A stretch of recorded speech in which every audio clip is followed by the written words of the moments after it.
Panglima KKB Papua bernasib malang. Jauh-jauh beli senjata di Filipina, malah dilibas TNI Polri.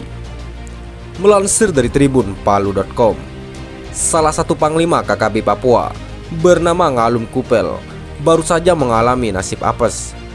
Cerita Ngalum Kupel mengalami nasib apes tersebar dan viral di media sosial. Video berdurasi singkat itu mengungkapkan kisah tentang perjuangan Panglima Ngalum Kupel Lekagak Telenggen di Papua. Belum lama ini, KKB Ngalum Kupel melalui sindikat penyelundupan internasional membeli senjata api di Filipina. Lewat jaringan tersebut, TPNP BOPM melalui Lekagak Telenggen mendatangkan senjata api untuk kebutuhan perjuangan KKB. Tak diungkapkan berapa besar dana yang dikeluarkan TPNP BOPM untuk membeli senjata api tersebut. Tak disebutkan pula berapa lama waktu yang dihabiskan untuk memasok senjata api secara ilegal dari luar negeri. Namun terungkap kabar bahwa sindikat penjualan senjata api itu tak hanya melalui negara Papua Nugini. Sindikat penyelundupan senjata api juga melewati beberapa rute ilegal di wilayah NKRI. Bila selama ini yang diketahui hanyalah titik temu penjualan di Maluku Utara, Sorong, Papua, kini terungkap jaringan penyelundupan baru yang juga melewati wilayah negara tercinta ini. Poros baru perdagangan senjata itu yakni Filipina, Sulawesi Utara, Papua, Sorong atau Manokwari. Jalur baru penyelundupan ini terungkap ketika seorang pria di Sulawesi Utara tertangkap tangan membawa senjata api. Dari keterangan itulah akhirnya terbongkar bahwa senjata api tersebut hendak dibawa ke Papua untuk dibagikan ke kelompok kriminal bersenjata di daerah itu. Terungkap pula siapa oknum di Papua yang bakal menerima pengiriman senjata api dari Filipina tersebut. Setelah ditelusuri, akhirnya terungkap bahwa yang menerima senjata itu adalah KKB Ngalum Kupel. Tersebutlah dua sosok yang menerima barang ilegal itu, masing-masing Yulian Urep Mabim dan Kopel Urop Mabin. Baik Yulian Urep Mabim maupun Kopel Urop Mabin merupakan orang dekat Panglima Ngalum Kupel Lekagak Telenggen. Dari data tersebut, TNI Polri lantas mengatur siasat untuk meringkus kedua sosok tersebut. Alhasil hanya dalam waktu sekejap, baik Yulian Urep Mabim maupun Kopel Urop Mabin dibekuk aparat keamanan tanpa perlawanan. Bahkan pada saat yang sama, aparat TNI Polri juga mengamankan 5 pucuk senjata api sebagai barang bukti. Dengan dibekuknya dua anak buah Lekagak Telenggen serta ditahannya senjata api, maka kelompok tersebut dipastikan semakin melemah.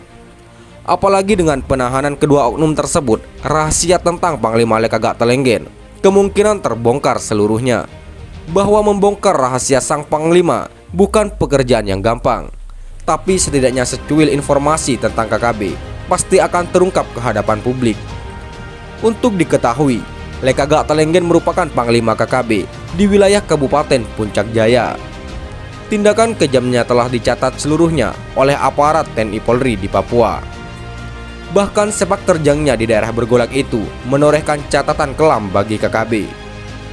Pasalnya Lekagak Telenggen dinyatakan terlibat dalam sejumlah tindakan makar di tanah Papua. Selain menyerang pos-pos keamanan yang ditempati TNI Polri, Lekagak Telenggen juga menembak mati sejumlah warga sipil. Atas perbuatan itulah, Lekagak Telenggen masuk dalam daftar pencarian orang atau DPO dan menjadi buronan paling dicari aparat TNI Polri. Lantas bagaimana dengan kasus penyelundupan senjata dari Filipina melalui Sulawesi Utara, lantas ke Papua?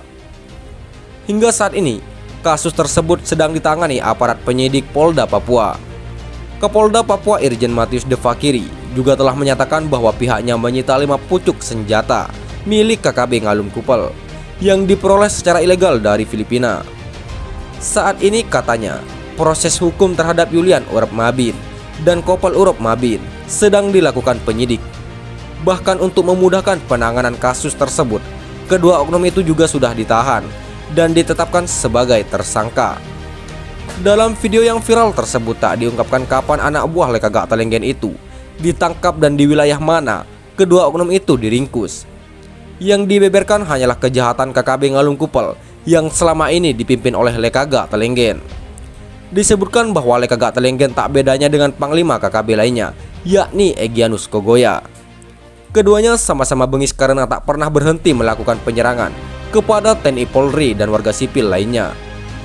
Dalam situasi yang demikian, diharapkan agar aparat penegak hukum di tanah air jangan surutkan langkah memberangus kelompok teroris di wilayah Papua. Tindakan pemberangusan harus dilakukan karena sampai saat ini kelompok pemberontak di daerah itu tak henti-hentinya melancarkan serangan ke pihak lain. Sebagaimana perintah Presiden Jokowi untuk membungkam KKB demi kemajuan dan kemaslahatan rakyat Papua, seperti itu pula yang harus dilakukan TNI Polri di Papua. Yang jadi soal adalah sampai kapan KKB melancarkan aksinya, sebab meraih kemerdekaan bukan pekerjaan yang gampang. Apalagi selama ini dunia tahu bahwa Papua merupakan bagian dari wilayah berdaulat NKRI. Itu artinya sampai kapanpun Papua tetap menjadi bagian dari NKRI, karena resolusi PBB mencatatkan kisah silam NKRI. Dalam pemahaman yang demikian, maka alangkah baiknya KKB menghentikan aksi kejamnya, lalu kembali ke jalan yang benar. Sebab hanya dengan cara itu, KKB bisa menikmati hidup secara normal dan membangun dengan rakyat, dan membaur dengan rakyat untuk memajukan tumpah darahnya. Sekian dan terima kasih. Jika ada salah kata, kami mohon maaf. Jangan lupa like, komen, dan subscribe.